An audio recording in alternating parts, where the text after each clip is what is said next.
अस्सलामुअलैकुम class, hope सब खैरियत से होंगे। ठीक है। अच्छा, लास्ट टाइम हमने ECAT मैथ्स में पहली क्लास ली थी और जो हमने चैप्टर स्टार्ट किया था वो हमने स्ट्रेट लाइन से स्टार्ट किया था टॉपिक।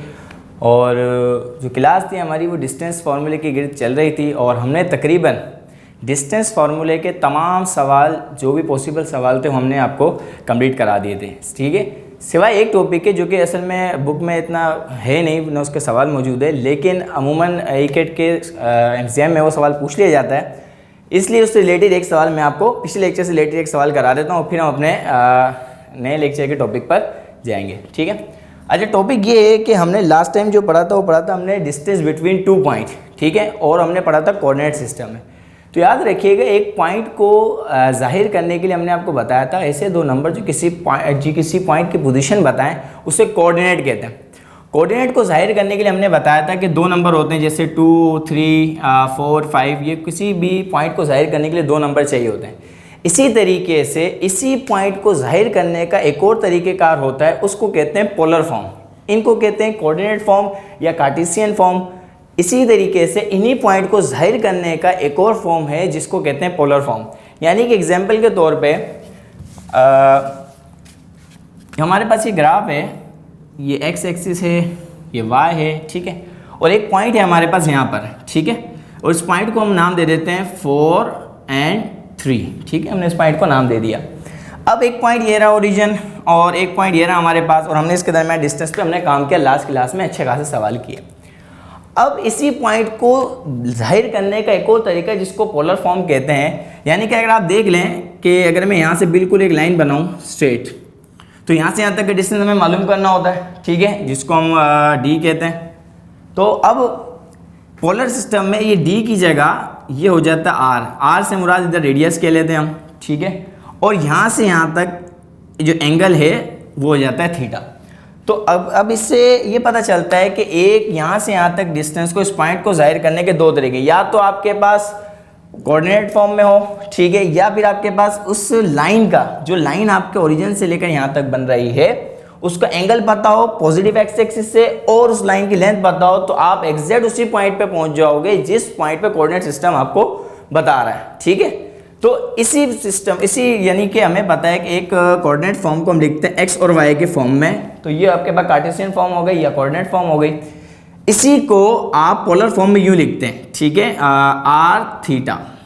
ठीक है भाई, आर से मुराद आपके पास ये डिस्टेंस है, रेडियस है, और थीटा से मुराद वो एंगल है जो पॉजिटिव एक्स एक्सिस से उठे, यानी यहाँ से उठेगा और अपवर्ड की जानिब लाइन की तरफ जाएगा। ठीक है, तो इसी तरीके से कोऑर्डिनेट फॉर्म और पोलर फॉर्म को जाहिर किया जाता है। अब तो हमारे पास डिस्टेंस फार्मूला था दो पॉइंट के दरमियान। इसी तरीके से अगर आपके पास दो पॉइंट है, ठीक है, स्पेस के अंदर, तो अब आपको पॉइंट लिखने के लिए हमें पता है कि अब आपके पास रेडियस होना चाहिए और उस पॉइंट्स का यानी ओरिजिन पॉइंट का ओरिजिन से एंगल होना चाहिए, और आपको उन्हीं दो पॉइंट के दरमियान डिस्टेंस निकालना है। यानी एग्जाम्पल के तौर पे एक पॉइंट ये रहा और दूसरा पॉइंट ये रहा। ठीक है, तो इसका जो रेडियस होगा वो R1 होगा और थीटा होगा 1, थीटा 1। यानी यहाँ से अगर मैं इसको यूँ जोड़ूँ यूँ करके, तो इसका जो एंगल होगा वो होगा थीटा 1 और इसकी जो लेंथ होगी वो होगा R1। इसी तरीके से इसी पॉइंट दूसरे पॉइंट को जब यहाँ से जोड़ेंगे तो अब इसका जो एंगल यहाँ से यहाँ तक होगा वो होगा थीटा 2।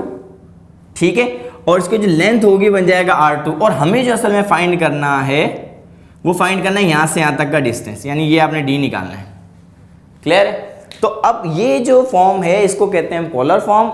पोलर फॉर्म से निकालें, कोऑर्डिनेट फॉर्म से निकालें, आंसर पे फर्क नहीं पड़ता, बस टेक्निक अलग है। ठीक है, हो सकता है पेपर में आपको अगर पोलर फॉर्म में पूछ लें, यानी कि सवाल कुछ इस तरीके से लिखा हुआ आएगा, यानी आर की जगह कोई लेंथ होगी, जैसे 20 किलो, 30 किलो, 5 किलो, 7 किलो, और एंगल समझो 30 डिग्री हो गया या π/3 हो गया, 60 डिग्री हो गया। ठीक है, इस तरह करके आपके पास डिग्री के फॉर्म में भी हो सकता है, रेडियन के फॉर्म में भी हो सकता है, कोई फर्क नहीं पड़ता। ठीक है भाई, अब जैसे हमारे पास कोऑर्डिनेट फॉर्म था, कोऑर्डिनेट फॉर्म में दो पॉइंट के दरमियान डिस्टेंस फार्मूला था, इसी तरीके से पोलर फॉर्म में जो दो पॉइंट होंगे उनका भी कोई डिस्टेंस फार्मूला होगा।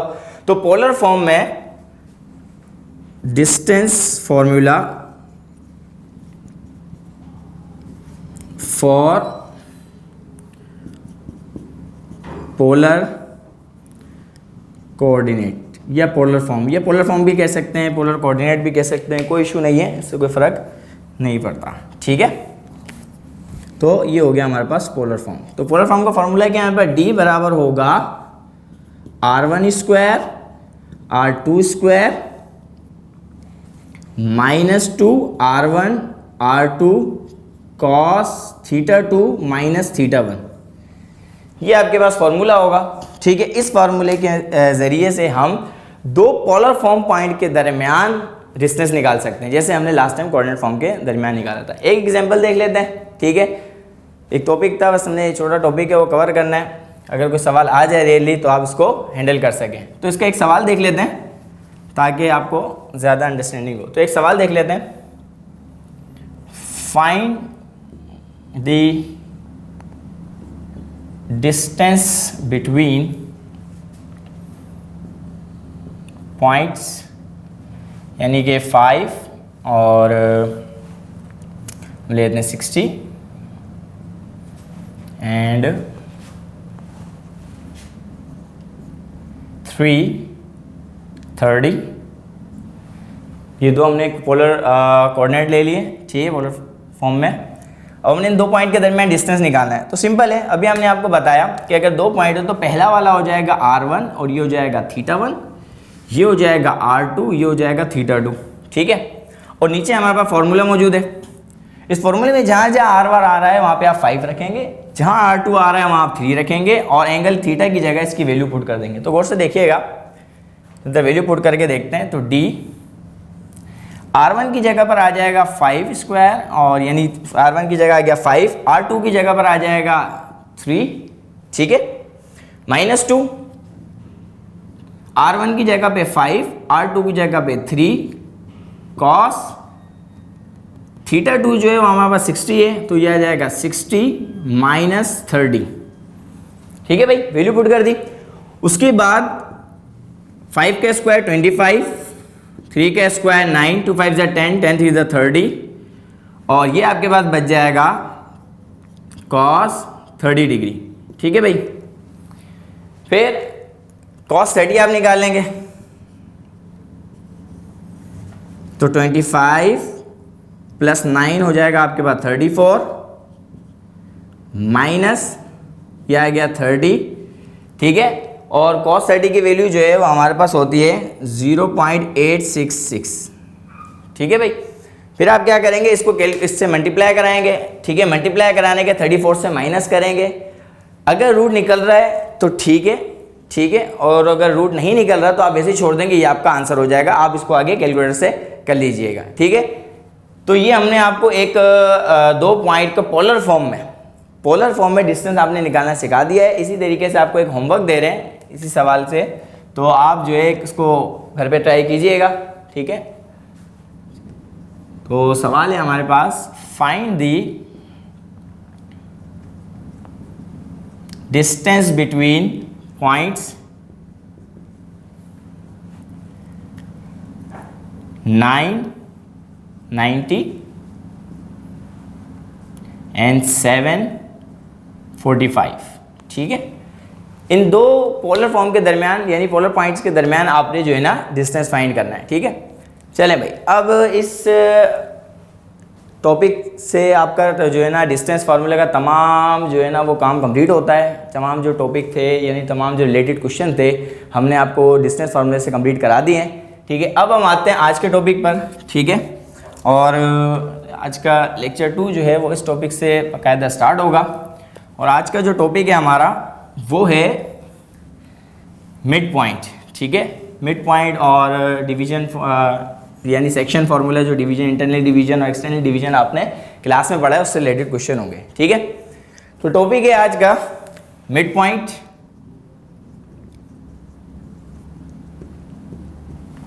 अच्छा भाई, मिड पॉइंट क्या है?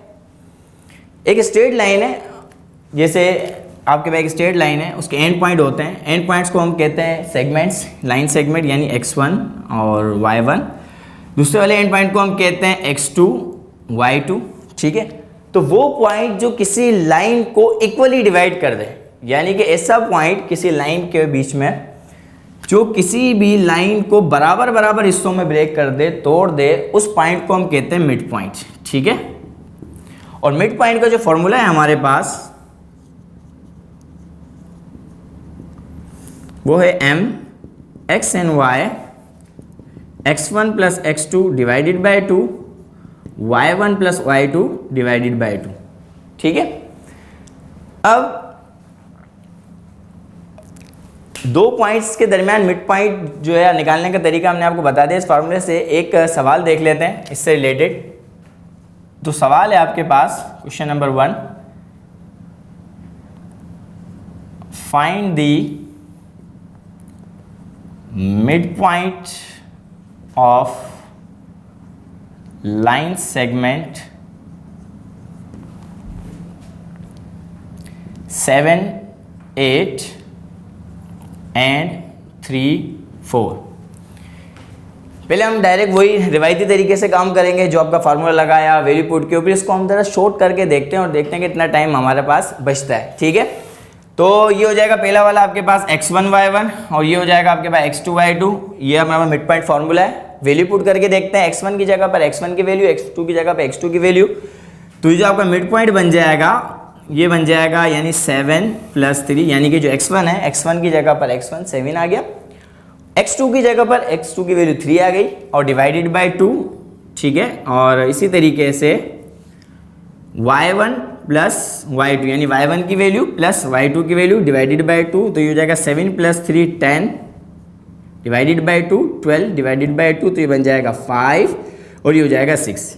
ये आपके पास आ गया मिड पॉइंट। ठीक है, ये तो वो तरीका हो गया जो हम क्लास में जो आपको शुरू में पढ़ाते हैं रिवायती तरीके से, तो वो है। अब ज़रा इसको शॉर्ट तरीके से करते हैं डायरेक्ट, चूँकि आपको पता है कि आप तो MCQs हैंडल करने होते हैं ईकेट के अंदर, तो थोड़ा सा डायरेक्ट काम करना होता है, तो वो भी देख लेते हैं ज़रा। तो अगर आप गौर से देखो अपने मिड पॉइंट फार्मूले में तो बहुत डायरेक्ट है। x वाला x वाले से ऐड हो रहा है डिवाइडेड बाय 2, y वाला y वाले से ऐड हो रहा है डिवाइडेड बाय 2। आपने बस यही करना है, कोई फार्मूला शो नहीं करना, बस डायरेक्ट आपने दिमाग के अंदर दोनों x वालों को ऐड करना है 2 से डिवाइड, y वालों को ऐड करना है 2 से डिवाइड, बस। ठीक है, यानी कि एक सवाल हम इसका अगर और देख लें तो find the mid point of, तो जो पॉइंट है हमारे पास थोड़े चेंज कर लेते हैं, -8 3 -9 -2। ठीक है, तो सिंपल है। अभी हमने आपको बताया डायरेक्ट हम कैसे निकालेंगे, x वाले से ऐड हो जाएंगे। तो अगर आप डायरेक्ट आप मिड पॉइंट निकालेंगे तो कैसे बनेगा, ये दोनों x वाले ऐड करें, -8 -9 कितने हो गए हमारा, -17 डिवाइडेड बाय 2, 3 -2 कितने हो गए 1 और डिवाइडेड बाय 2, सॉल्व। ठीक है, ये सब करने की ज़रूरत नहीं है, बिल्कुल डायरेक्ट काम हमने करना है क्योंकि MCQs बेस्ड क्वेश्चन होते हैं। अब इससे रिलेटेड आपको होमवर्क देते हैं, आप भी ट्राई कीजिएगा, डायरेक्ट मेथड से ट्राई कीजिएगा। ठीक है, तो ये आपका होमवर्क हो गया इस टॉपिक से रिलेटेड। तो find the mid point of, पहला सवाल -1 0 3 -2 और दूसरा सवाल 7 8 5 4। ठीक है, आपने इन दो पॉइंट्स के मिड पॉइंट निकालने हैं। ठीक है, चलें भाई, अब हम इसी टॉपिक से मज़ीद क्वेश्चन करते हैं। तो एक सवाल और देख लेते हैं मिड पॉइंट के। हर एक टॉपिक का हम पहले आपको टॉपिक पढ़ाएंगे, उसका फॉर्मूला, उससे रिलेटेड तमाम क्वेश्चन कर लेंगे। ठीक है, फिर नेक्स्ट पे आएंगे, फिर उससे तमाम क्वेश्चन कर लेंगे। ठीक है, ताकि आपको एक टॉपिक एक जगह कंप्लीट हो जाए। ठीक है, और फिर शायद कंबाइन हम दोनों टॉपिक के अगर कोई क्वेश्चन बनते हैं तो कंबाइन करके कोई क्वेश्चन देख लेंगे। ठीक है, चले भाई, अब एक क्वेश्चन और देख लेते हैं।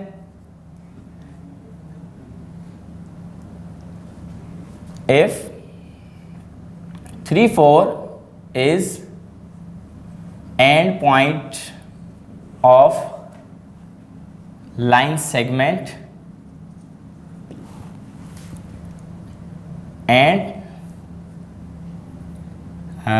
8 3 is the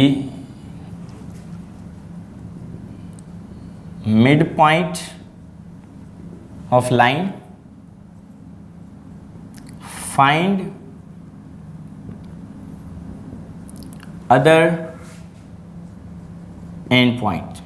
ठीक है, ज़रा सवाल समझ लेते हैं क्या कह रहे हैं कि अगर 3 और 4 एक लाइन है, जो कि हमें एक लाइन पता है, लाइन के 2 एंड पॉइंट होते हैं, उन पॉइंट को हम लाइन सेगमेंट कहते हैं। तो उस लाइन का पहला एंड पॉइंट गिवन है, ठीक है, और उस लाइन का मिड पॉइंट गिवन है, आपने दूसरा एंड पॉइंट मालूम करा। इसमें क्या था, इसमें लाइन के दोनों एंड पॉइंट गिवन थे, हमने मिड पॉइंट निकालना था।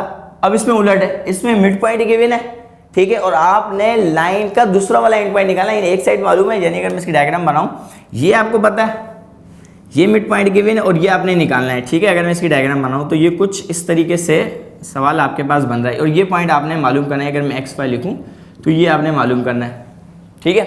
तो फाइंड करते हैं कैसे होगा ये। तो वही तरीका हमने आपको बताया कि x वाले को x वाले से ऐड करना है, y वाले को y वाले से 2 से डिवाइड। तो मिड पॉइंट इस बार गिवन है, ठीक है, मिड पॉइंट आपके पास है। तो मिड पॉइंट तो ये रहा, ठीक है। तो इस वाले में मिड पॉइंट लिख रहा हूँ मैं, नेक्स्ट जो क्वेश्चन कराऊंगा उसमें मिड पॉइंट फार्मूला शो नहीं करूंगा। तो x1 plus x2 divided by 2, y1 plus y2 divided by 2, ठीक है भाई। तो ये x1 y1 यानी ये हो जाएगा आपके पास x1, ये हो गया y1, ये हो गया आपके पास x2 y2, ये तो मिड पॉइंट है। तो मिड पॉइंट की जगह आपके पास मिड पॉइंट m से मुराद इधर मैंने मिड पॉइंट लिया है, ये 8 4 आ गया, ठीक है। x1 की जगह पर 3, x2 की जगह पर x डिवाइडेड बाई 2, ठीक है। y1 की जगह पे 4, y2 की जगह पे y डिवाइडेड बाई 2। और हम ये जानते हैं कि अगर दो पेयर आपस में बराबर हों तो कॉमा से पहले वाला कॉमा से पहले वाले के बराबर हो जाता है। ये कॉमा से पहले वाला 8 है, सो 8 बराबर हो जाएगा 3 प्लस एक्स अपॉन 2 के, और 4 बराबर यानी कॉमा के बाद वाला कॉमा के बाद वाले के बराबर हो जाएगा। ये कुछ इस तरीके से हो जाएगा, ठीक है। 2 डिवाइड कर रहा है तो इसको हम जरा इधर कर लेते हैं।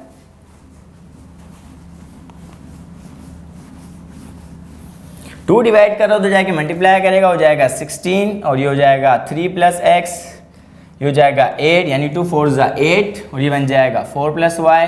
3 प्लस कर रहा है तो जाके माइनस करेगा, और 4 प्लस कर रहा है तो जाके माइनस करेगा। इसी तरीके से 16 में से 3 जाएंगे 13, 8 में से 4 जाएंगे 4। तो ये तो वो हो गया भाई लॉन्ग मेथड हो गया, ठीक है। इसी सवाल को हम इसी तरीके से एक और सवाल को शॉर्ट तरीके से करेंगे ताकि आपको मालूम हो कि लॉन्ग मेथड और शॉर्ट मेथड में कितना टाइम बचता है, और आपने शॉर्ट मेथड ही अपनाना है, ठीक है। तो अब इसी सवाल के सवाल देख लेते हैं इसी से रिलेटेड, ठीक है। उसको हम थोड़ा डायरेक्ट करेंगे ताकि आपको डायरेक्ट काम करने की आदत हो। आपको पता है कि एमसीक्यू में टाइम कम होता है, हम कम टाइम में ज़्यादा से ज़्यादा हमें सवाल अटेम्प्ट करना है, इसी वजह से हम आपको दोनों तरीके करके बता रहे हैं, ठीक है। ज़रूरी नहीं है कि अगर आप बहुत ज़्यादा स्पीड है तो आप डायरेक्ट भी कर सकते हो, इस तरह भी कर सकते हो लॉन्ग मेथड से, बस आंसर गलत नहीं होना चाहिए, काम दोनों सही है अपनी जगह पर, ठीक है भाई। एक और क्वेश्चन देख लेते हैं हम, यानी कि अगर मैं इसको डायग्राम से ही एक क्वेश्चन बना लेते हैं हम कि एक लाइन है आपके पास, इसी सवाल को मैं डायग्राम से बना रहा हूँ, ठीक है। एक लाइन है हमारे पास और उसका एक एंड पॉइंट है हमारे पास 10 11, ठीक है, और दूसरा एंड पॉइंट आपने मालूम करना है, और इसका मिड पॉइंट जो है हम रख लेते हैं 5 4, ठीक है। ये हमारे पास मिड पॉइंट आ गया। अब तो मिड पॉइंट गिवन है, एक लेंथ सेगमेंट का एक एंड पॉइंट गिवन है, दूसरा एंड पॉइंट आपने निकालना है। तो आपने क्या करना है, फार्मूला नहीं लगाना भाई, डायरेक्ट करना है। तो मिड पॉइंट गिवन है, ठीक है, तो ये आ गया मिड पॉइंट, ठीक है। एक्स वाले के साथ ऐड हो जाएगा डिवाइडेड बाय 2 यानी 10 plus x divided by 2, comma y वाले के साथ ऐड हो जाएगा डिवाइडेड बाय 2। पहला वाला पहले के बराबर, दूसरा वाला दूसरे के बराबर, ठीक है।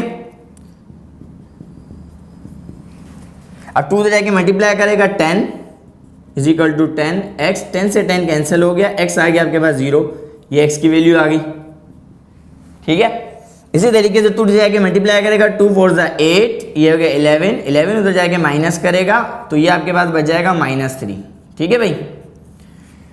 तो आपका एंड पॉइंट क्या हुआ, जो आपने निकालना था वो आ गया, यानी आपने ये निकालना, तो x हो गया आपके पास 0 और y हो गया आपके पास -3। तो ये आपके पास थोड़ा सा डायरेक्ट कर दिया हमने जल्दी। तो इसके मुकाबले में ये मेथड थोड़ा सा डायरेक्ट है, थोड़ा सा आसान है, थोड़ा जल्दी हो जाता है, आपका टाइम बच जाता है, ठीक है। अब इससे रिलेटेड आपको 2 क्वेश्चन दे रहे हैं, ठीक है, वो आपने होमवर्क है आपके, तो होमवर्क नोट कर लें अपने पास। एक तो इसी सवाल में हम होमवर्क बना लेते हैं आपका, इसी सवाल से रिलेटेड एक होमवर्क हो जाएगा आपके पास। तो वैल्यूज हम चेंज कर देते हैं, इसे हम कर देते हैं 17, ठीक है, ये हो जाएगा हमारे पास 17 और ये हो जाएगा 14, इसे हम कर देते हैं -3, इसे हम कर देते हैं -5, ठीक है। तो ये सवाल आपका एक होमवर्क हो गया, ठीक है। और दूसरा जो है हम यही आपको डायग्राम बना के दे देते हैं।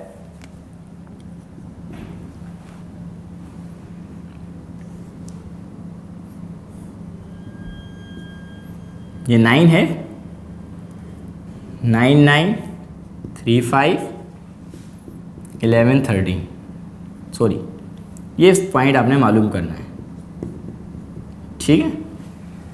तो इससे रिलेटेड 2 क्वेश्चन हमारे पास ये हो गए।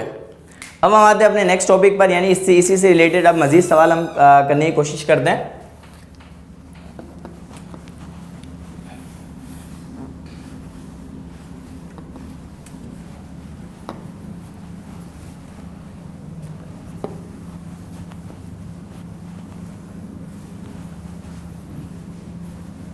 अच्छा भाई, एक सवाल और देख लेते हैं।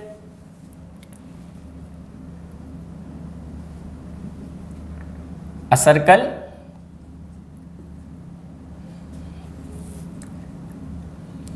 passes through the points 3 4 -5 7, which are end points of diameter. Find the center, ठीक है, या find the centre of the circle. एक सवाल हमने बना लिया, कह रहे हैं कि एक सर्कल है जो इन 2 पॉइंट से गुजर रहा है और वो 2 पॉइंट दरअसल डायमीटर के एंड पॉइंट है और आपने सेंटर निकालना है। तो ठीक है, पहले डायग्राम से समझते हैं। ये भी सारा वही काम है जो अभी हमने थोड़ी देर पहले किया है। एक सर्कल है हमारे पास, ठीक है, और सर्कल है तो सेंटर होगा, ठीक है, सेंटर है तो रेडियस होगा, रेडियस है तो डायमीटर होगा। डायमीटर वो लाइन जो किसी भी सर्कल को बिल्कुल बराबर हिस्सों में कट कर दे, बराबर डिवाइड कर दे, तो वो हम उस लाइन को हम कहते हैं डायमीटर, ठीक है। या सर्कल या रेडियस का डबल, जो डेफिनेशन आपको सूट करती है उस तरह से समझ लें।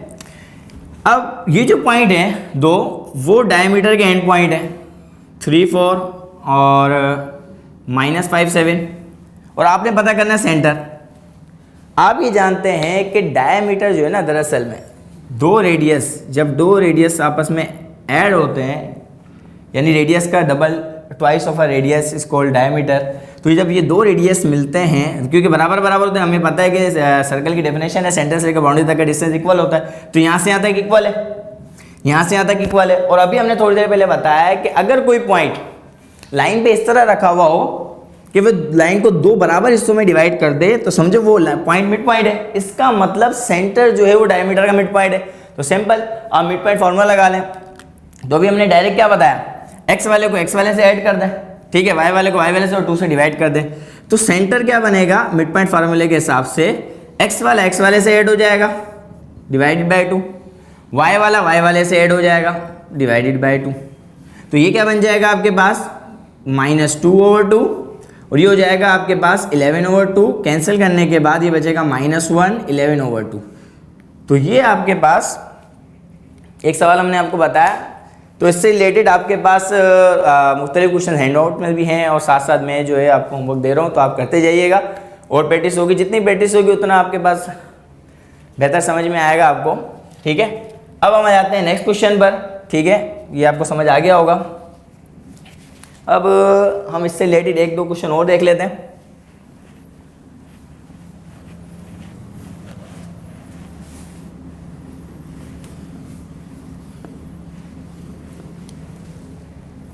अच्छा भाई, अब एक क्वेश्चन और देख लेते हैं हम।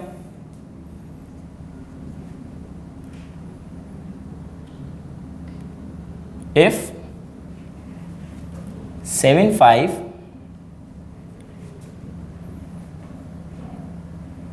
14 8 9 3 are 3 vertices of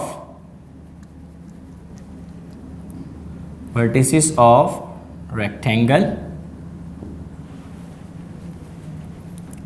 find its fourth vertex. ठीक है, कह रहे हैं कि अगर ये तीनों पॉइंट एक रेक्टेंगल के वर्टिसेस हैं तो इसका चौथा वर्टेक्स क्या होगा। ठीक है, जरा गौर से देखिएगा।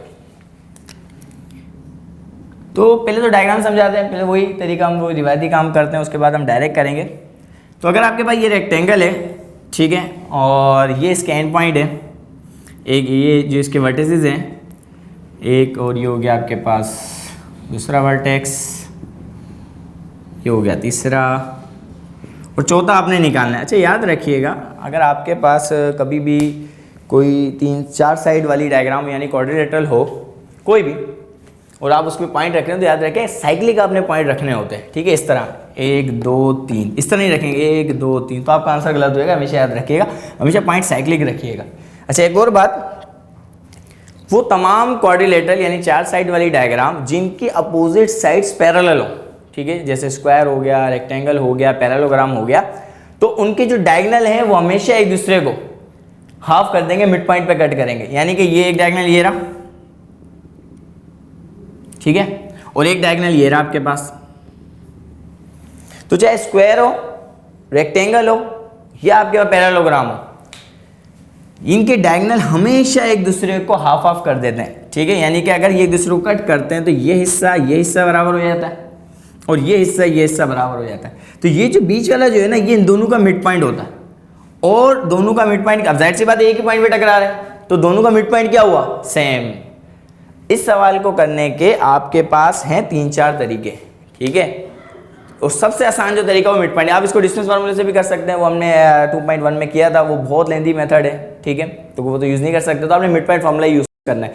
यानी कि इसका मिड पॉइंट और इसका मिड पॉइंट बराबर है, आप बराबर ले लें। ठीक है, तो इस वाले के इसका जो मिड पॉइंट है, हम इसके मिड पॉइंट को देख लेते हैं। हमने मिड पॉइंट अभी क्या बताया कि अगर इन दो पॉइंट का मिड पॉइंट निकालें तो एक्स वाले को एक्स वाले से ऐड करेंगे, वाई वाले को वाई वाले से ऐड करेंगे, 2 से डिवाइड, फिर इसके एक्स वाले को एक्स वाले से ऐड करेंगे, वाई वाले को वाई वाले से डिवाइड करेंगे, और दोनों को बराबर। हम क्या करेंगे, अलग अलग काम नहीं करेंगे, इनको एक साथ लेके चलेंगे ताकि जल्दी काम हो जाए। जरा गौर से देखिएगा, इन दोनों का मिड पॉइंट निकालते हैं। तो एक्स वाले को एक्स वाले से ऐड करें, यानी 7 + 9 डिवाइडेड बाई 2, वाई वाले को वाई वाले से ऐड करते हैं, 5 + 3 डिवाइडेड बाई 2, और बराबर ले लेंगे, क्योंकि इसका मिड पॉइंट के बराबर यहीं बराबर ले लेता है।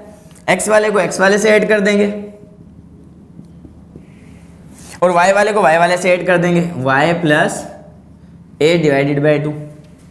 क्लियर है। अब यहीं से अब हम डायरेक्ट काम करना है, यहीं से 2 से 2 क्या हो जाएगा, कैंसिल हो जाएगा, इधर भी 2 से 2 क्या हो जाएगा, कैंसिल हो जाएगा।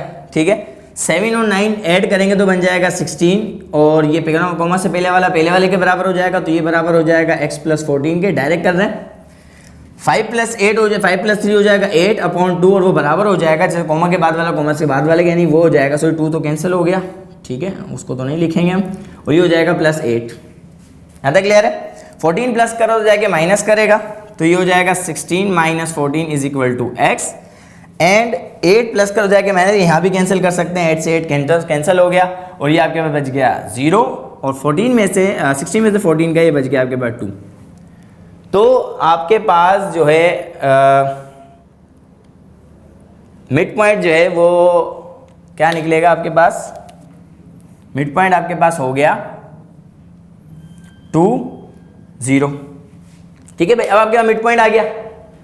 अब आपके पास मिड पॉइंट आ गया तो आप मिड पॉइंट की मदद से ये वर्टेक्स निकाल सकते हैं आराम से। ठीक है, नहीं आपने एक्स वाई निकाल लिया मिड पॉइंट की मदद से। देख लेना जरा, फोर्थ वर्टेक्स, मिड पॉइंट तो हमने खैर यूज़ किया है, हमें निकालना था फोर्थ वर्टेक्स, और फोर्थ वर्टेक्स आपका क्या बना, तो हेंस फोर्थ वर्टेक्स जो आपका हुआ,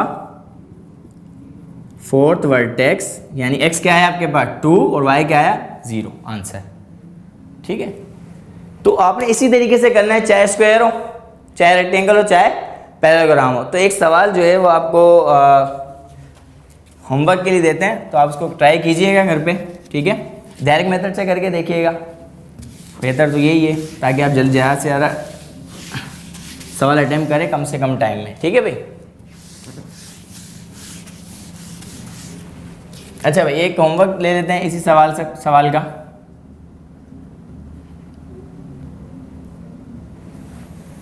पॉइंट चेंज कर लेते हैं हम अपने।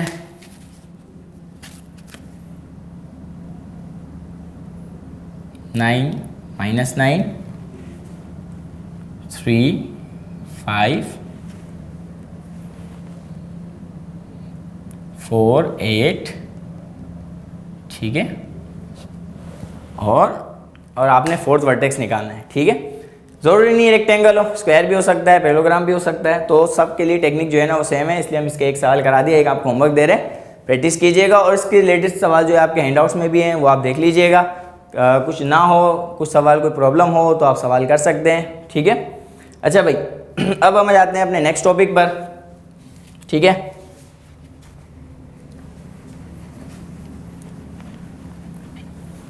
तो मिड पॉइंट से रिलेटेड जितने भी पॉसिबल क्वेश्चन थे हमने कर लिए, ठीक है। अब हम अपने नेक्स्ट टॉपिक पर जाते हैं, वो है सेक्शन फार्मूला, ठीक है। या जो आपको डिवीजन उसको फार्मूला भी कहते थे हम क्लास के अंदर। और डिवीजन फार्मूला या सेक्शन फार्मूला दो होते हैं, इंटरनल डिवीजन और एक्सटर्नल डिवीजन। यानी क्या है हमारे पास, देखते हैं। अभी हमने बताया कि मिड पॉइंट वो पॉइंट होता है जो लाइन को बीच में से कट करें, बराबर कर दे। लेकिन ज़रूरी तो नहीं कि हमेशा लाइन बीच में ही हो, यानी वो पॉइंट बीच में ही हो, बीच के अलावा भी तो कहीं हो सकता है। तो अगर कोई किसी लाइन सेगमेंट को, एंड पॉइंट किसी लाइन को कोई पॉइंट मिड पॉइंट के अलावा कहीं भी कट करे, यानी ये तो बीच में कट कर रहा है तो मिड पॉइंट है।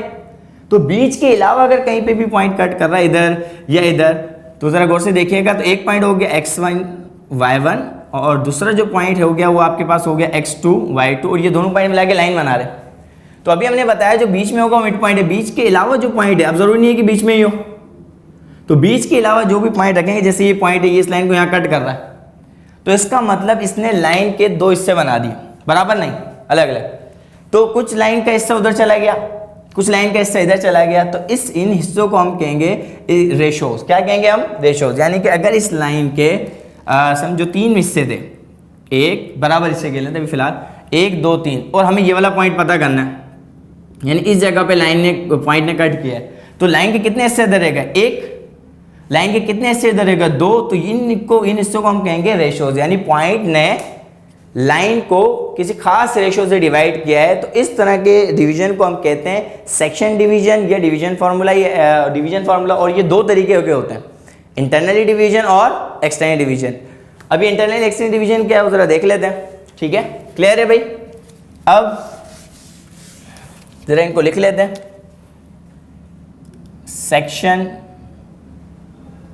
सेक्शनल डिवीजन फॉर्मूला, ये दो तरीके से होते हैं हमारे पास। पहला होगा इंटरनली डिवीजन, ठीक है, और इंटरनल डिवीजन फार्मूला क्या है हमारे पास, हम इसको पी नाम दे देते हैं। कि अगर आपके पास एक लाइन है, ठीक है, और उस लाइन का अभी हमने थोड़ी देर पहले आपको बताया, पहला जो पॉइंट है वो है आपके पास x1 y1, दूसरा है आपके पास x2 y2, और पॉइंट यहाँ पर है। तो जो हिस्सा इधर है वो कहलाएगा m1, जो हिस्सा इधर है वो कहलाएगा m2, जो जिसको हमने रेशो का, यानी कि रेशोज में डिवाइड हो जाएगा। इधर लिखते नहीं है, ज़रूरी समझाने के लिए बताया आपको। और आपने जो पॉइंट निकालना वो ये है, ठीक है। तो फॉर्मूला क्या बनेगा आपके पास? p(x(y) m1 x2 plus m2 x1 divided by m1 plus m2 m1 y2 m2 y1 divided by m1 plus m2। ये आपके पास इंटरनल डिवीजन का फार्मूला हो गया। यानी कि x जो है, यानी अगर आपको xy निकालना है तो x बराबर हो जाएगा आपके पास m1 x2 plus m2 x1 divided by m1 plus m2, और y बराबर हो जाएगा आपके पास m1 y2 plus m2 y1 divided by m1 plus m2। ये आपके पास फॉर्मूला हो गया, ठीक है। तो ये तो इंटरनल डिवीजन। अब इंटरनल डिवीजन है क्या? अगर कोई लाइन अंदर से कट हो रही हो, यानी पॉइंट को अंदर, कोई लाइन किसी लाइन को पॉइंट अंदर से कट कर रहा है, अंदर इधर से कट कर, जैसे कोई धागा है आपके पास, आपने कैंची ली और कहीं से भी कट कर दिया, तो जिस जगह आपने कट किया आपने वो पॉइंट पता करना है, ठीक है। तो आपके पास इंटरनल डिवीजन हो गया, ठीक है। अब एक्सटर्नल डिवीजन क्या है उसको देख लेते हैं हम।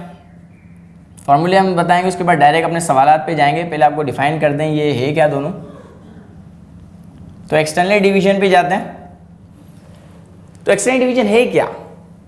एक लाइन है आपके पास, जैसे पिछले दिन पहला पॉइंट हो गया x1 y1 और ये हो गया आपके पास x2 y2, और इधर जो है ना पॉइंट अंदर से कट नहीं कर रहा था, यानी कि समझ लें आपके पास एक ये लाइन है, ठीक है, और जिस जगह पे आपको पॉइंट चाहिए उसके लिए आप एक नाप लेके आए हो पहले से, ठीक है, यानी कि एक नाप लेके, जैसे ये आपके पास ये जैसे कोई एक लकड़ी है आपके पास, ठीक है, आपने उस लकड़ी को काटना है, उस लकड़ी को काटने के लिए खास जगह पर आप अलग से एक छोटे सा ब्लॉक लकड़ी का लेके आए हो ताकि उस जगह पे कट कर सको।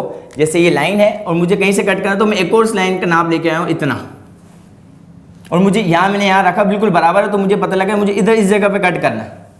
तो बाहर से जो आपके पास जो कट होगा किसी लाइन का वो कहलाएगा आपके पास एक्सटर्नल डिवीजन। तो अब रेशियो क्या होंगे?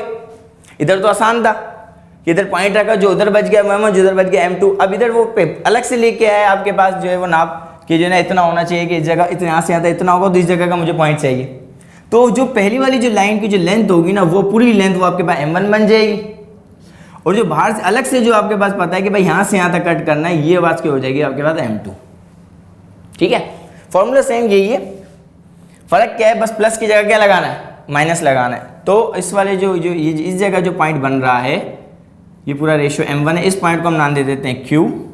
ठीक है, कोई फर्क नहीं पड़ता, आप नाम कुछ भी दे सकते हैं। ठीक है, तो आपके पास जो फॉर्मूला है वो बन जाएगा आपके पास m1 x2 minus m2 x1 divided by m1 plus m2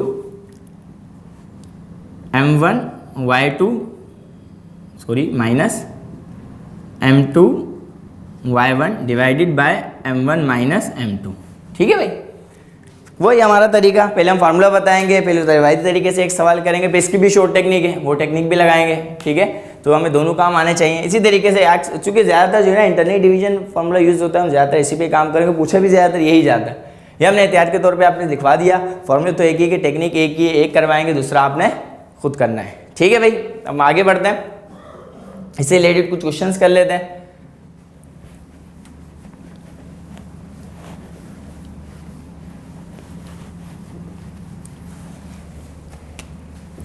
चलो एक सवाल देख लेते हैं।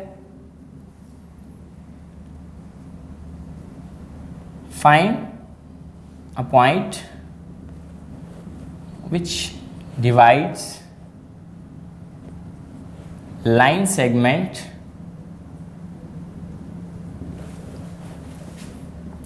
-7.3 - 8.5 with ratio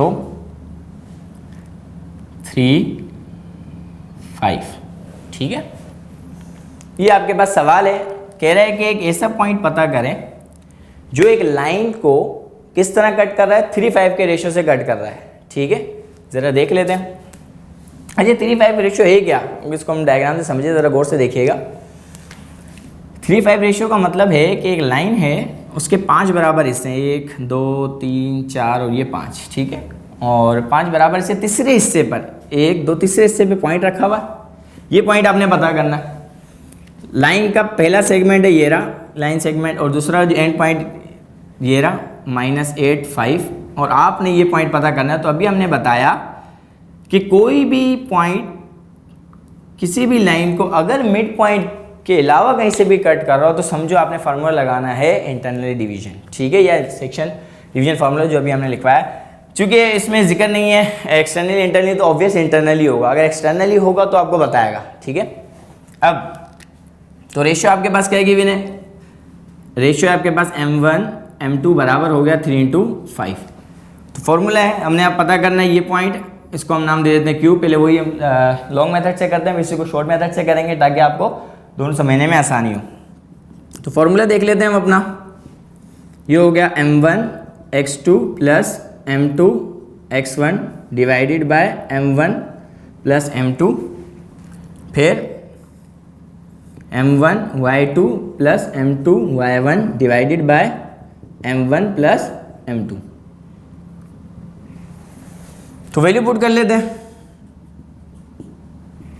m1 की जगह पे क्या है भाई 3 आ जाएगा, यानी जो जिसकी वैल्यू उसको पुट कर देते हैं, और x2 की जगह पर आ जाएगा आपके पास, देखें ये हो जाएगा x1 y1 ये हो जाएगा x2 y2 वैल्यू पुट करते हैं, ये हो जाएगा -8 प्लस m2 की जगह पर आ जाएगा 5, x1 की जगह पर आ जाएगा 7 डिवाइडेड बाय दोनों रेशियोज को ऐड करना है, ये हो जाएगा 3 + 5 एज इट इज, इधर भी 3 + 5 यानी दोनों रेशियो को ऐड कर रहे हैं। m1 की जगह पर आ जाएगा 3, y2 की जगह पर आ जाएगा 5 प्लस m2 की जगह पर आ जाएगा 5 और y1 की जगह पर आ जाएगा 3। इसको सिंप्लीफाई कर लेते हैं, ये हो जाएगा आपके पास -24, ठीक है, 5 7 से हो जाएगा 35 और ये हो जाएगा आपके पास 8, इधर हो जाएगा 3 5 = 15 प्लस 5 3 = 15, 3 + 5 हो गया 8। अजीज सिंप्लीफाई करते हैं इसको,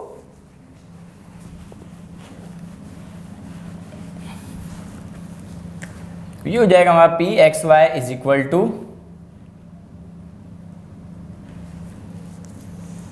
ये हमारे पास 35 में से 24 माइनस करेंगे तो बचेगा हमारे पास 11, ये हो जाएगा 11/8 और 15 हो जाएगा 30/8, कैंसिल करेंगे हम इसको तो ये हमारे पास बचेगा 11/8 और 15/4, ठीक है। तो ये हमारा रिक्वायर्ड पॉइंट है। ये तो बड़ा ही लॉन्ग मेथड हो गया, इतना टाइम थोड़ी होता है हमारे पास, तो हम क्या करेंगे, हम इसको थोड़ा सा शॉर्ट करेंगे, शॉर्ट तरीके से समझाएंगे, ज़रा गौर से देखिएगा। इसी सवाल को अगर हम शॉर्ट टेक्निक से करें तो बहुत जल्दी हो जाएगा हमारे पास। ज़रा गौर से देखें, अगर मैं इस सवाल को थोड़ा इस तरीके से अरेंज करके लिखूं, सेम इसी को सवाल को हम करते हैं, शॉर्ट टेक्निक थोड़ा जल्दी करते हैं। तो m1 m2 यानी आपका रेशियो है, इसको हम पहले लिख लेते हैं, ठीक है। ये हो जाएगा 3 5 और पॉइंट्स हम इधर लिख लेते हैं 7 8 -8 5, ठीक है। तो आप ज़रा गौर से देखिएगा इधर, तो जो पहला वाला कोऑर्डिनेट है ना, ये तो x पे काम हो रहा है, उधर किस पे काम हो रहा है, y पे, तो इधर सिर्फ x वाले रेशियो के साथ हो रहे हैं और y वाले रेशियो के साथ हो रहे हैं। तो बहुत ध्यान से समझिएगा। तो आपने क्या करना है, किस तरह काम करना है, ये रेशियो है ना, ये m1 m2, तो आप सिर्फ x वाले को देखो, ये x वाला, ये x वाला, और x वाले को से मल्टीप्लाई कैसे करोगे, पहला वाला दूसरे वाले से मल्टीप्लाई हो जाएगा, दूसरा वाला पहले वाले से मल्टीप्लाई हो जाएगा। सिर्फ x वाले पे काम करें, x वाला कोऑर्डिनेट निकाले। दोबारा रिपीट कर रहा हूँ, ये दो है ना m1 m2, तो पहला वाला दूसरे वाले से मल्टीप्लाई हो जाएगा, दूसरा वाला पहले वाले से मल्टीप्लाई हो जाएगा, ऐड करके देख लें। पहला वाला दूसरे वाले से मल्टीप्लाई होगा, 3 8 = 24 प्लस 5 7 = 35 और नीचे दोनों रेशियो ऐड हो रहे हैं, 3 और 5 हो जाएगा 8, जैसे ये नीचे ऐड हो रहे हैं ना। इसी तरीके से अगर आप गौर से देखो तो जो दूसरा वाला कोऑर्डिनेट है ना, वो सिर्फ y पे काम कर रहा है, देखो, तो इधर y वाले को देखना है, तो ये दो y वाले हैं आपके भाई, 11 11, तो सेम एज इट इज, पहले वाले को दूसरे वाले से मल्टीप्लाई करना है, दूसरे वाले को पहले वाले y से मल्टीप्लाई करना है। तो करके देखते हैं क्या होता है। 3 5 = 15 प्लस, इधर हमने शायद गलत तो नहीं लिख दिया, अच्छा मैंने वो कोऑर्डिनेट गलत उतार दिया, ये 3 है, सॉरी। तो पहले वाले को हमने दूसरे वाले से मल्टीप्लाई किया, 3 5 = 15 और दूसरे वाले को पहले से 5 3 = 15 और डिवाइडेड बाय 3 + 5 हो गया 8, तो क्या बना हमारे पास 11/8 और ये हो गया 30/8, कैंसिल करेंगे तो ये हो जाएगा 11/8 और ये हो जाएगा 15/4। देखिए सेम आंसर आया, लेकिन थोड़ा जल्दी आया। तो टाइम आपने बचाना है, जो टेक्निक आपको बताई जा रही है उस टेक्निक को फॉलो करना है। इसी टेक्निक को ध्यान में रखते हुए आपने जो है ना सवालात करने हैं, कुछ सवाल आपको होमवर्क दिए जा रहे हैं, उसको फॉलो कीजिएगा, इस टेक्निक को करके देखिएगा, दोनों से करके देखिएगा, एक बार इससे देखते हैं किससे आपसे ज़्यादा फ़ायदा हो रहा है। तो दोनों में से किसी एक टेक्निक को अपनाइएगा और सवाल जो अटैम्प्ट कर लीजिएगा। अब इसी से रिलेटेड होमवर्क ले लेते हैं कुछ, ठीक है। क्वेश्चन नंबर 10 हो जाएगा आपका, और इसी सवाल में सिर्फ वैल्यूज़ चेंज कर देते हैं हम। तो इस बार जो हम रेशो रखते हैं वो रेशो रख लेते हैं 7 - 5, माइनस से कोई फ़र्क नहीं पड़ता, आप करके देखिएगा। और इधर हम अपने कोऑर्डिनेट चेंज कर लेते हैं, 9 - 8 4 - 13, ठीक है। तो ये सवाल आप करके देखिएगा और सेम एज इट इज़ सवाल क्वेश्चन नंबर 11। अच्छा इस सवाल को हम 2 कर लेते हैं, 2 हिस्सों में कर लेते हैं, ठीक है। बाय यानी आपने इसको इंटरनली से भी करना है एंड एक्सटर्नली दोनों से करना है, ठीक है। इंटरनल डिवीजन और एक्सटर्नल डिवीजन दोनों से आपने इस सवाल को सॉल्व करना है, ठीक है भाई। अब इससे रिलेटेड हम मजीद क्वेश्चन करते हैं, ठीक है।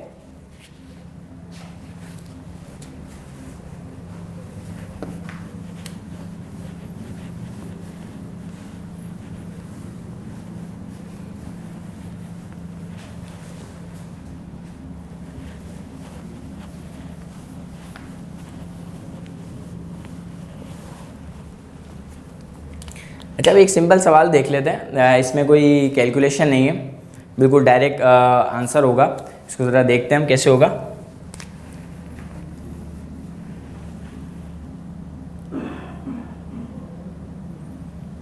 क्वेश्चन नंबर हो जाएगा हमारे पास 12। If P is the mid point of AB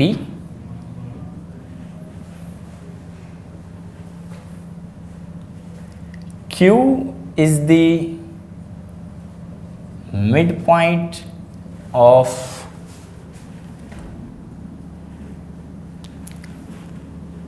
AP and R is the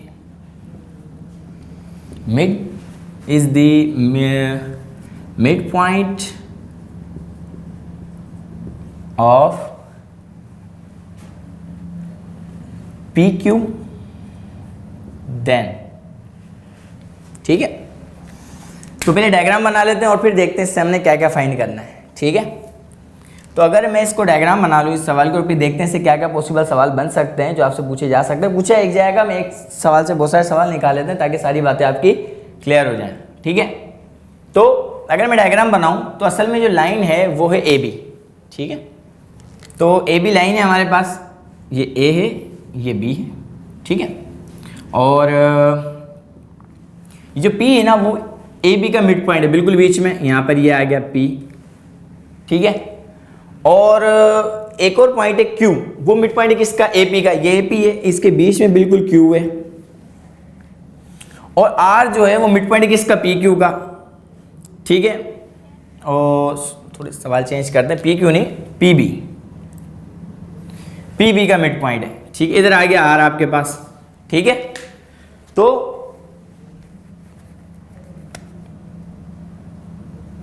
अब जरा देख लेते सवाल बनता गया, ठीक है। तो कह रहा है फाइंड, ये मैंने डायग्राम बनाई है, ठीक है, जरूरी नहीं कि सवाल में डायग्राम गिवन आप खुद बना लीजिएगा। तो कह रहा है फाइंड द रेशियोज ऑफ, कह रहा है कि AP यानी AP डिवाइडेड बाय AB क्या होगा, पहला सवाल। AQ, ठीक है, डिवाइडेड बाय QB क्या होगा, दूसरा सवाल। तीसरा AR डिवाइडेड बाय RB क्या होगा, ठीक है। फिर QR डिवाइडेड बाय PB, ठीक है।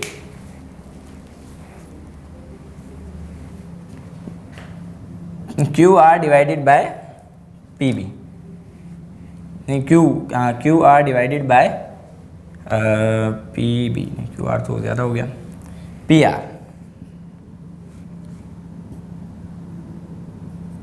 ठीक। अब आपने ये सवाल हमने बनाया और उससे चंद रिलेटेड क्वेश्चन हमने बनाए, देख लेते हैं कि इसके जो है ना वो आंसर क्या आएगा, ठीक है। अब ज़रा गौर से देखिएगा, अगर P मिड पॉइंट है AB का, ये P बिल्कुल बीच में AB के, ठीक है, और Q बिल्कुल बीच में AP के, और R बिल्कुल बीच में है PB के। तो इस तरीके से लाइन के टोटल 4 बराबर हिस्से हुए, 1 2 3 और 4, ठीक है। तो वो कह रहा है कि ए बी और ए बी का रेशो क्या है। तो गौर से देखिएगा, ए से लेकर पी तक के दरमियान कितने हिस्से हैं लाइन के? 2। ठीक है, तो पहला जो वाला हिस्सा है, पहला जो सवाल है 1, ये आ गया 2, ये हो गया 3 और ये हो गया आपके पास 4। ठीक है, तो ए पी, पहले जो सवाल है A P divided by A B क्या होगा? तो आप ज़रा गौर से देखें, ए से लेकर पी तक लाइन के हैं 2 हिस्से, ये है 2 डिवाइडेड बाय, और ए से लेकर बी तक, यहाँ से लेकर यहाँ तक लाइन के कितने हिस्से? 1 2 3 और ये 4। तो ये आपके पास 4 कैंसिल होगा, तो रेशो क्या बनेगा आपके पास? ए बी और ए पी और ए बी का रेशो बनेगा 1/2, और आप इसको यूँ भी लिख सकते हैं, A B is equal to 1/2। Clear है?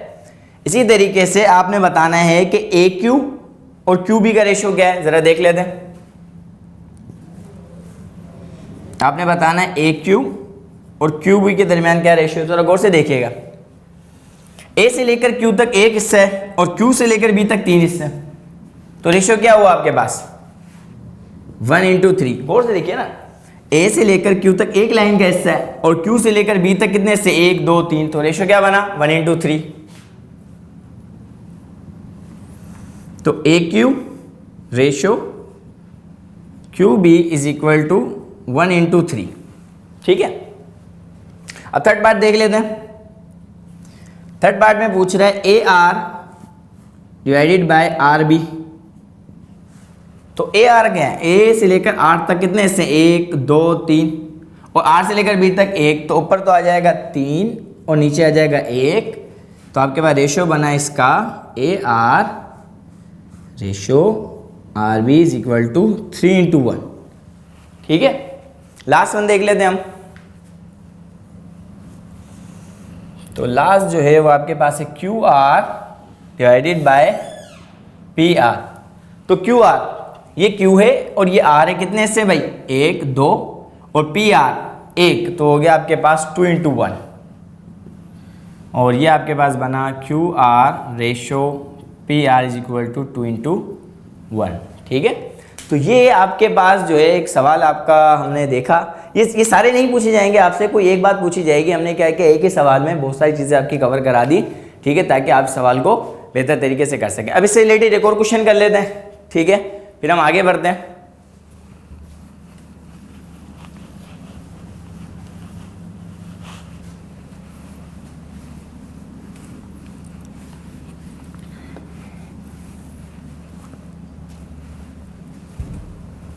अच्छा भाई, एक सवाल और कर लेते हैं। Find the ratio in which point 7/8 divide line segment 3 4 5 8। ठीक है, कह रहे कि अब एक रेशियो मालूम करें जिसमें इस पॉइंट ने इस लाइन को सेगमेंट को डिवाइड किया है। ठीक है, ज़रा देख लेते हैं। आपने पता करना है M1 M2। ठीक है, वही हम शॉर्ट टेक्निक लगाएंगे हमारे पास। इस बार तो हमारा पॉइंट गिवन है, तो ये आपके पास लाइन है, ये एंड पॉइंट है लाइन के 3 4, ये आपके पास 5 8, ये आपके पास पॉइंट कहीं भी रख देते हैं हम। ठीक है, और हमने निकालना है M1 और M2। ठीक है, तो हमने क्या आपको टेक्निक बताई थी कि आप जब रेशो फार्मूला लगा रहे हैं यानी इंटर डिवीजन वाला फार्मूला लगा रहे हैं, तो आप x पे काम करते हैं y पे। ठीक है, तो x बराबर किसके था हमारे पास, यानी M1 x2 plus M2 x1 divided by M1 plus M2। अब आपको असल में रेशो निकालना है, और रेशियो निकालने के लिए आपको पता है कि x वाले कोऑर्डिनेट पे भी M1 M2 है, और अगर आप y वाला कोऑर्डिनेट देखो तो उधर भी M1 M2 है। तो वो आपकी मर्जी होती है कि आप x वाले कोऑर्डिनेट से रेशियो निकाल लें या y वाले, दोनों यूज़ करने की ज़रूरत नहीं है, पूरा फार्मूला यूज़ करने की ज़रूरत नहीं, कोई एक हिस्सा यूज़ करो और अपना आंसर ले आए। ठीक है, क्योंकि आपने रेशियो चाहिए, इस वाले हिस्से में भी M1 M2 है, इस वाले में भी M1 M2 है, किसी एक को यूज़ कर लें, अपना M1 M2 निकालें, पूरा सॉल्व करने की ज़रूरत नहीं है। अगर आप x वाला यूज़ कर रहे हैं तो x वाला कोऑर्डिनेट यूज़ करेंगे 7, इधर 7 आ जाएगा, ये x1 ये x2/2 हो जाएगा। और अगर आप y वाला यूज़ करो तो फिर 7 यूज़ नहीं करेंगे, आप यूज़ करेंगे 8, ये हो जाएगा आपका y। वो आपकी मर्जी होती है, हम x वाले से कर रहे हैं, आप y वाले से ट्राई कीजिएगा, देखिएगा दोनों आंसर सेम आएंगे। ठीक है, तो हम ये x वाले से सॉल्व करते हैं। तो हमने क्या टेक्निक आपको बताई थी, अब चूँकि x वाला है ये पहला है, हम x वाले पे आप करें तो पहला वाला दूसरे वाले से मल्टीप्लाई, दूसरा वाला पहले वाले से मल्टीप्लाई, ये हमने आपको टेक्निक बताई थी। ठीक है, तो क्या होगा भाई, ये पहला वाला है, इसको दूसरे वाले से मल्टीप्लाई करा दें, तो ये पहला वाला m1 इसको दूसरे वाले से मल्टीप्लाई करा दें, तो ये क्या हो जाएगा 5। पहले तो थोड़ा स्टेप बाय स्टेप कर लेते हैं, फिर हम एक सवाल डायरेक्ट भी कर लेते हैं। m1 आपने मालूम करना है, m1 एज इट इज़ आ जाएगा आपके पास। ठीक है, और x की जगह पर जो है ये x है, x की जगह पर आ जाएगा आपके पास 7, m1 की जगह पर m1 तो मालूम करना है, एज इट इज़ आ जाएगा। x2 की जगह पर ये x2, y2 ये हो गया आपके पास x1 y1, पिछले सवाल में किया हम, ना भी लिखे कोई इशू नहीं है। x2 की जगह पे आ जाएगा आपके पास 5 प्लस m2 की जगह पर आ जाएगा आपके पास, चूँकि m2 मालूम करना है वो एज इट इज़, और y1 की जगह पर आ जाएगा, सॉरी फॉर्मूला थोड़ा गलत लिख दिया, ये आपके पास x1 है, x1 की जगह पर आ जाएगा आपके पास 3। ठीक है, divided by m1 plus m2। अब सिंप्लीफाई कर लें, m1 प्लस m2 डिवाइड कर रहा है, उधर जाए क्या करेगा, मल्टीप्लाई करेगा, दोनों को हम 7 से मल्टीप्लाई करा देंगे। तो ज़रा देखते हैं सिंप्लीफाई करके ये क्या बन रहा है हमारे पास, ये बना हमारे पास 7m1 plus 7m2 is equal to 5m1, और ये हो जाएगा 3m1, ये हो जाएगा 5m1 प्लस 3m1 m2। अब m1 और m1 एक जगह पे ले आए और m2 m2 एक जगह पे ले आए, तो 5m1 प्लस कर रहे आगे माइनस करेगा, इसी तरीके से 7m2 प्लस कर रहा है तो जाके माइनस करेगा, ये हो जाएगा आपके 5 में 7 में से 5 गए 2m1, और ये हो जाएगा आप -7 में से 3 गए -4m2। m1 m1 एक जगह पे, m1 m2 एक जगह पे आ जाएंगे और नंबर एक जगह पे कैंसिल करेंगे, तो ये आपके पास रेशियो बनेगा -2। पहले एक स्टेप बढ़ा लेते हैं, नेक्स्ट वाले सवाल में थोड़ा डायरेक्ट कर लेंगे। -2 और 1, तो आपके पास जो रेशो बना है वो बना m1 ratio m2 is equal to -2 1। ठीक है, तो ये आपने सवाल जो है ना इस तरह सॉल्व करना है, कोई या तो x वाला यूज़ करें या तो y वाला। ठीक है, दोनों से करें कोई फ़र्क नहीं पड़ता, मैंने x वाले से किया है, y वाले से ट्राई कीजिएगा, देखिएगा दोनों आंसर आपके पास सेम आएंगे, आने चाहिए। ठीक है, तो एक आपको सवाल होमवर्क दे देते हैं इससे रिलेटेड, आप कीजिएगा। ठीक है, तो सेम एज इट इज़ यही सवाल आपको होमवर्क देते हैं, ट्राई कीजिएगा इसी को फॉलो करके। क्वेश्चन नंबर 14 है हमारे पास, वैल्यूज हम चेंज कर देते हैं, -3 0 4 -4 7 -5 -5। ठीक है, तो ये सवाल आपने खुद सॉल्व करना है। ठीक है, आप देख लीजिएगा, जो टेक्निक बताइए उसको फॉलो कीजिएगा और आपका आंसर आ जाएगा। ठीक है, अब हम नेक्स्ट क्वेश्चन पे जाते हैं इसी से related.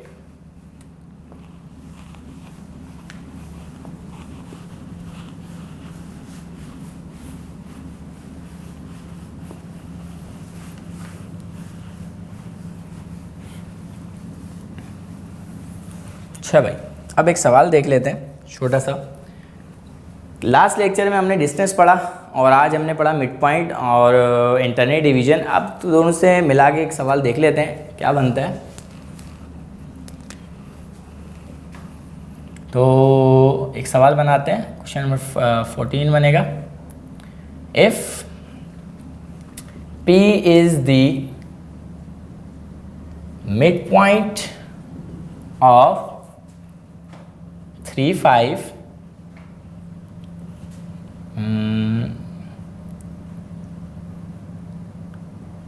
3 3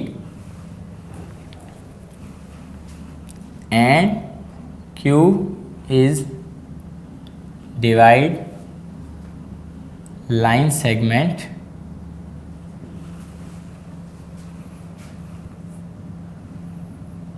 A B, line segment A B नाम लेते हैं, ऐसे लिख देते हैं, 7 5 4 3 with ratio 2:1, find the distance between PQ। ठीक है, ये आपके पास एक सवाल है, ठीक है, आपने इसको सॉल्व करना है। सेम एग्जैक्ट सवाल आपकी बुक में ही मौजूद है, ठीक है। वो बहुत लंबे तरीके से किया था, हम वो भी अपनी डायरेक्ट टेक्निक आजमाएंगे और उससे करेंगे ताकि हमारा काम थोड़ा सा जल्दी हो जाए। तो आपको पता है, आपसे पूछा गया है डिस्टेंस बिटवीन P और Q। P और Q के दरमियान आपने डिस्टेंस मालूम करना, और डिस्टेंस मालूम करने के लिए वो पॉइंट का पता होना ज़रूरी है। यानी आपको 2 पॉइंट चाहिए, एक तो P चाहिए, एक तो Q चाहिए। तो पहले P निकालें, Q निकालें और दोनों पे डिस्टेंस फार्मूला लगा दें, आंसर आ जाएगा। तो करेंगे कैसे? P क्या है? मिड पॉइंट है, किसके दरमियान? इन दोनों के दरमियान। तो अभी हमने आपको मिड पॉइंट का डायरेक्ट कैसे बताया, x वाले से ऐड हो जाएगा, 2 से डिवाइड, y वाले से ऐड हो जाएगा। तो ज़रा कैसे करेंगे? P जो पॉइंट है वो कैसे बराबर क्या हो, किसके होगा, ज़रा देखते हैं। यानी P जो पॉइंट है वो बराबर होगा x वाले से ऐड, यानी 3 + 3 डिवाइडेड बाई 2, y वाले से ऐड 5 + 3 डिवाइडेड बाई 2। ठीक है, इसको डायरेक्ट कर लेते हैं। 3 + 3 6 को 2 से डिवाइड करेंगे तो आएगा 3, 5 + 3 8 को 2 से डिवाइड करेंगे 4। तो ये आपके पास P तो आ गया। ठीक है, ये बात समझ में आ गई। और अगर हम इस सवाल की डायग्राम बनाए ना, तो डायग्राम कुछ ऐसी बनती है। वैसे डायग्राम की जरूरत होती नहीं है, अंडरस्टैंडिंग के लिए बनवा रहा हूँ। ये आपके पास 3 हो गया, 5 3 3, ये आ गया मिड पॉइंट। ठीक है, P। और दूसरा वाला डायग्राम बनेगी कुछ इस तरीके से, 2:1 है ना, तो टोटल आपके पास जो हिस्सा हो गया लाइन के वो हो गया आपके पास 3। ठीक है, 2 इससे इधर रहेगा, 1 इससे उधर रह गया। तो ये एक पॉइंट आपके पास 7 5, दूसरा आपके पास 4 3। ठीक है, और ये आपने पॉइंट पता करना है, ये जो पॉइंट Q है। और मेन जो काम है यहाँ से यहाँ तक का डिस्टेंस निकालना है, ये सवाल है आपका। ठीक है, अगर डायग्राम बनाई जाए इस सवाल की तो कुछ इस तरीके से बन रहा है। और रेशो जो है इधर यहाँ पे आपका 2:1 है। ठीक है, अब P निकल गया, आपको Q चाहिए। तो Q कैसे निकलेगा? हमें पता है कि Q जो है वो दरअसल रेशो से कट कर रहा है इस लाइन सेगमेंट को 2:1 से। तो ये अब आपका अगर मैं रेशो इस तरह लिखूँ तो ये हो जाएगा M1 M2 बराबर किसके हो गया? 2:1। तो शॉर्ट टेक्निक क्या बताइए आपको हमने, क्योंकि आप Q जो है वो निकाल रहे हैं, ये तो हो गया आपके पास P। ठीक है, इसको साइड पे करते हैं, आपने Q निकालना है। ठीक है, चूँकि वो x y है और हमने आपको इंटरनल डिवीजन फार्मूले में बताया कि पहला वाला जो कॉमन से पहला वो x पे काम हो रहा होता है, दूसरा y पे। और शॉर्ट टेक्निक आपको क्या बताई, अब ये पहला है M1 और ये दूसरा है, और ये xy, ये x का x1 है और ये आपके पास x2 है। इस पर आपने काम करना है। ठीक है, तो पहला वाला दूसरे से मल्टीप्लाई, दूसरा वाला पहले से मल्टीप्लाई, ये सिंपल टेक्निक थी। ठीक है, ये पहला वाला है 2, ये किससे होगा? दूसरे वाले से मल्टीप्लाई। तो 2 4 8 प्लस ये दूसरे वाला 1 है, ये पहले वाले से मल्टीप्लाई होगा 7 1 7 डिवाइडेड बाय, नीचे दोनों रेशो ऐड होते हैं 2:1। ठीक है, अगर वो डायरेक्ट हो रहा है तो हम पहले फॉर्मूला लिख लेते हैं। ठीक है, ताकि आप जो है ना, आपने तो पेपर में डायरेक्ट करना है। ठीक है, इधर तो हम कर सकते हैं, टाइम है हमारे पास। तो एक बार फार्मूला लिख लेते हैं आपके लिए ताकि आसानी हो समझने में। अगर वो डायरेक्ट लग रहा है तो पेपर में आप प्रैक्टिस कीजिएगा तो आप जल्दी जल्दी करने के आदी हो जाएंगे।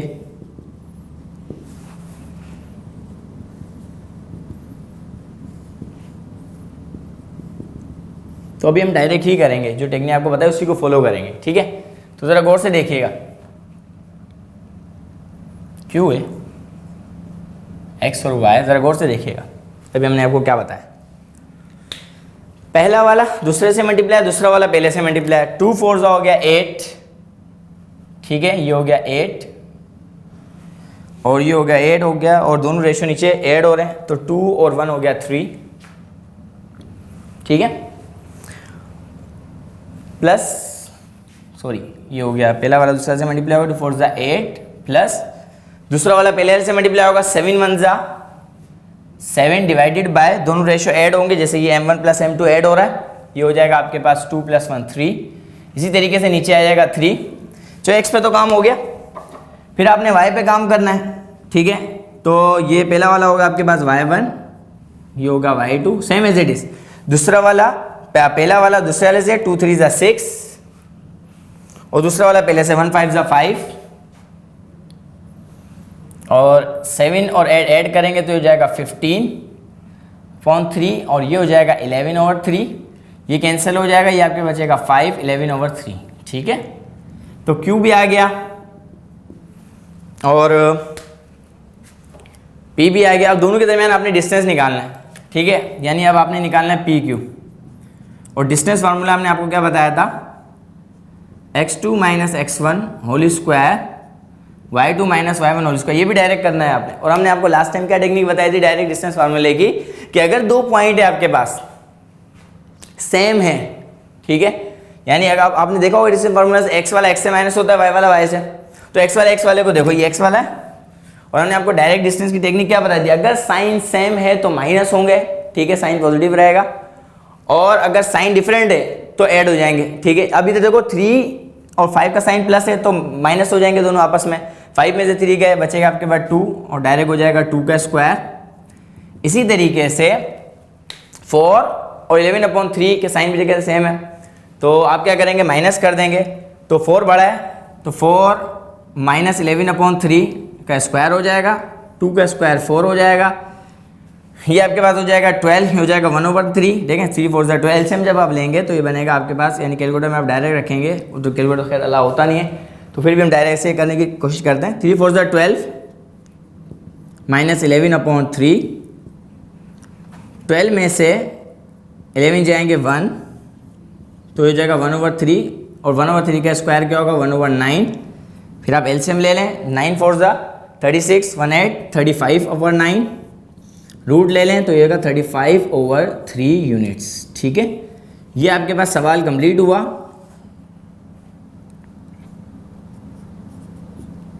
मैंने फिर भी फार्मूला वगैरह लिखे हैं, ज़रूरी नहीं है कि आप फार्मूला वगैरह लिखें, डायरेक्ट भी कर सकते हैं। जैसे एक सवाल मैं आपको होमवर्क दे रहा हूँ तो आप उस पर डायरेक्ट टेक्निक लगाइएगा, ठीक है, और आपके हैंड आउट में इस टाइप के सवाल मौजूद है, देखिएगा कितना टाइम लगता है, ठीक है। तो इसी को हम होमवर्क में तब्दील करते हैं सवाल को, ठीक है। तो क्वेश्चन नंबर 15 बनाते हैं, वैल्यू सिर्फ चेंज कर देते हैं हम, इधर हम माइनस कर देते हैं, इधर -4 कर देते हैं, 9 इधर 8 बना देते हैं, ठीक है, और रेशियो इस बार कर देते हैं 1:2, ठीक है। सेम यही काम करना है, ये आपका होमवर्क हो जाएगा, कोशिश कीजिएगा करने की, तो देखिएगा कि कितना टाइम लगता है इसको करने के लिए। चलें भाई, अब अपने नेक्स्ट टॉपिक पे जाते हैं, ठीक है। और हमने इंटरनल डिवीज़न कर लिया, एक्सटर्नल डिवीज़न आपको करने के लिए दिया, ठीक है, एक जैसे ही हैं, आप मर्ज़ी आप दोनों भी कर सकते हैं, दोनों जितने सवाल दिए वो एक्सटर्नल से भी करने की कोशिश कीजिएगा, एक ही बात है, ठीक है। अब अपने नेक्स्ट टॉपिक पे जाते हैं। नेक्स्ट टॉपिक है आपके पास centroid.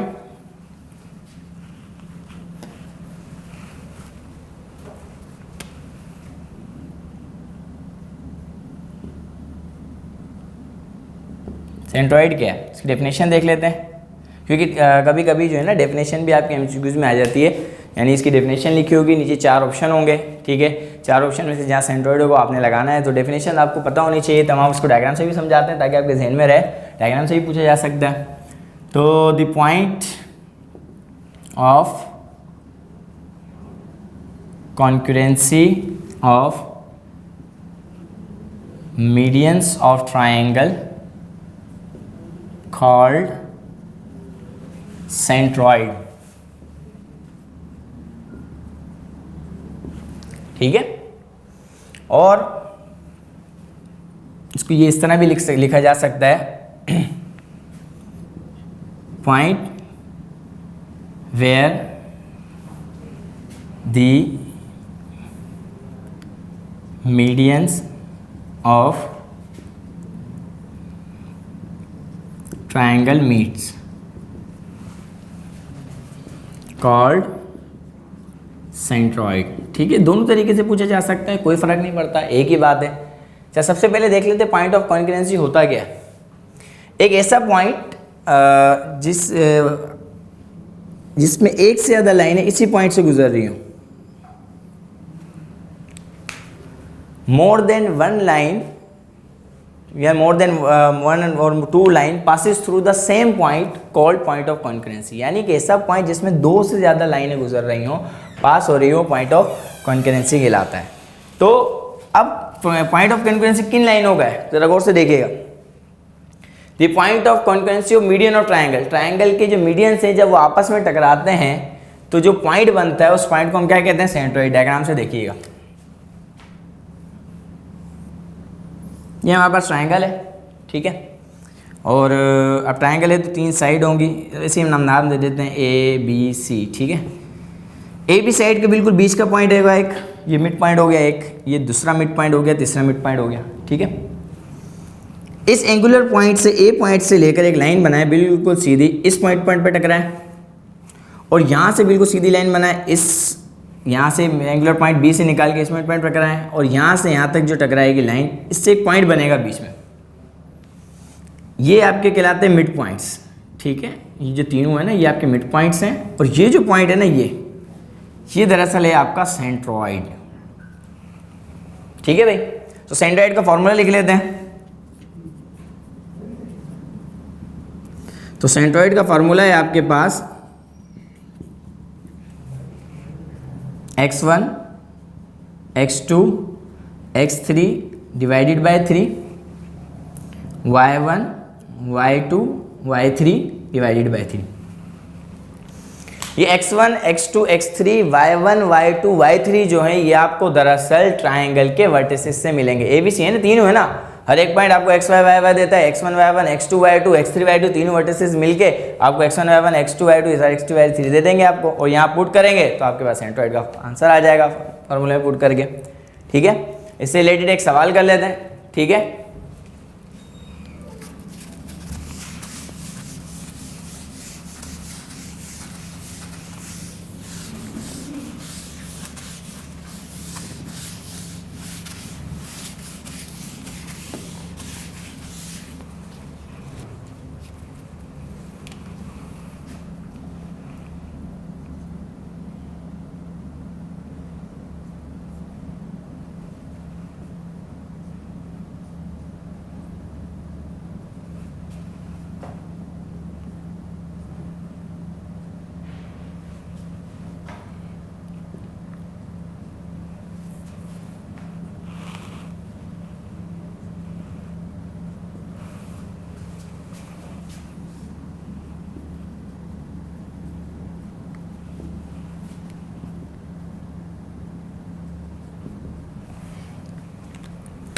Find the centroid if 3 5 4 5 5 4 are the vertices of a triangle। एक ट्रायंगल है जिसके 3 वर्टिसेस हैं ये, ठीक है। आपने उसका सेंट्रॉइड निकालना है, ठीक है। तो सिंपल सेंट्रॉइड हमें पता है कि सेंट्रॉइड का जो फार्मूला है वो है आपके पास, डायरेक्ट करते हैं हम। सेंट्रॉइड का फार्मूला है x1 x2 x3 divided by 3, y1 y2 y3 divided by 3, ठीक है। तो वैल्यू रख के देखते हैं हम। तो हमें पता है कि ये जो कॉमा से पहले वाले होते हैं x हैं, ये सारे x वाले हैं, x1 x2 x3 तीनों को ऐड करते हैं, वैल्यू पुट करके देखते हैं। ये हो गया 3 4 5 डिवाइडेड बाय 3, ठीक है। और 5 ये y वाले हैं, ये हो जाएगा 5 5 और 4 डिवाइडेड बाय 3, और ये आपके पास बन जाएगा 3 और 4 7, ये होगा 12/3, और ये होगा 10 14/3, और सिंप्लीफाई करेंगे तो ये हो जाएगा आपके पास 4 और 14/3। तो ये आपके पास सेंट्रॉइड आ गया, ठीक है। तो ये तो बड़ा आसान क्वेश्चन हो गया, ठीक है। तो इससे रिलेटेड जो है आपके पास हैंड आउट में क्वेश्चन होंगे तो आप देख के सॉल्व कीजिएगा, ठीक है। तो आज की क्लास जो है हम यहीं पर वाइंड अप करते हैं, ठीक है। और इससे रिलेटेड जितने भी क्वेश्चन होंगे हम इसको नेक्स्ट लेक्चर में देखेंगे अपने। होप जितने भी क्वेश्चन आपको दिए गए हैं, ठीक है, आप उसे देख लीजिएगा, होमवर्क जो दिएगा उसे लाजमी कीजिएगा, ठीक है। बाकी क्लास जो है हम नेक्स्ट में, बाकी काम जो हम नेक्स्ट क्लास में देखेंगे, ठीक है। अल्लाह।